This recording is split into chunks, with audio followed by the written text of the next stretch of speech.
I want to move it on to Liverpool because I thought this was really important for Klopp, the points, the confidence.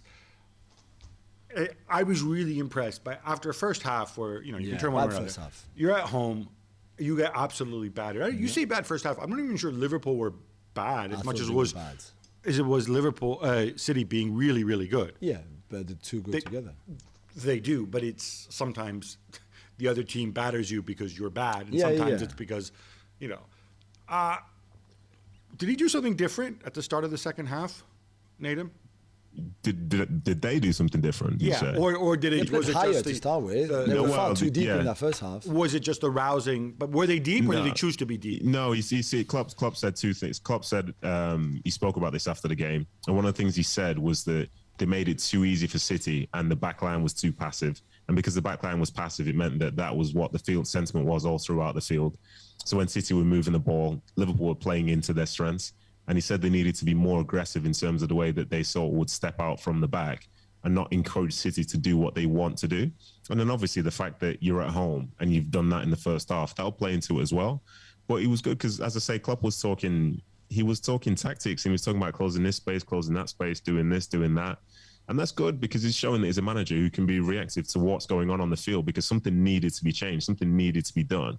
And I think he did that. And he also said, as far as keeping the ball, he said they played some long balls, but only maybe 2 or 3 of them were the right long balls. He said to the team, you need to take longer on the ball and look for a pass before you start going wherever. And that, in some ways, just shows that, you might have been getting pressed by City, but then also, it's still a big game. It's the occasion. They were doing things which you don't normally do. And he basically told them to calm down and look for the right things, which they've done consistently throughout the last few years, and get back to who they were. So that was the change. And then before you know it, as soon as the team, I think the way football works, which maybe goes a bit understated, as soon as one team takes a forward step, it's very hard for the other team to do the same. So the ebb and flow of a game kind of goes like that. So City, for example, they didn't play as well in the second half as they did the first, but a lot of that's to do with Liverpool playing better than they did in the first. Two teams can't just really be going end to end like that for 45 minutes because it's football, it's not basketball. You know what I mean? And you saw him, you could read on his lips during the first half when he was really unhappy. He kept saying to them, be brave, be brave. And I think Nedum is right. At halftime, he must have said to them, listen, you have to play more from the back than we did because City's press, as we saw against Chelsea, and Chelsea could not deal with it, was good in that first half, and City were by far the better side. And I think in the second half, and as we saw on the first goal, I don't think Fabinho plays the ball he plays to Salah on the first goal before Salah goes onto the run and then the pass for Mane in the first half. I think in the first half, he's under pressure, he plays that long.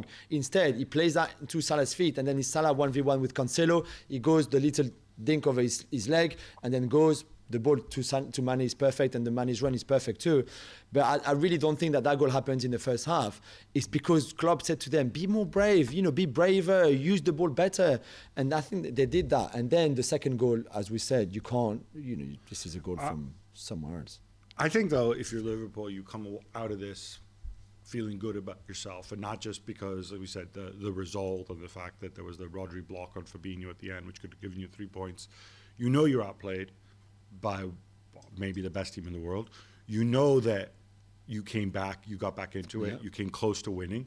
You know that you did it without Alexander-Arnold. And I would also add, without Thiago Alcantara, because I think this was a game which really would have been made for him.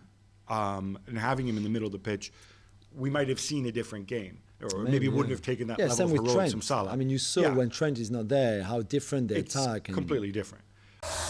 Thanks so much for watching ESPN on YouTube. And for more sports highlights and analysis, be sure to download the ESPN app. And for premium content and live streaming, subscribe to ESPN Plus.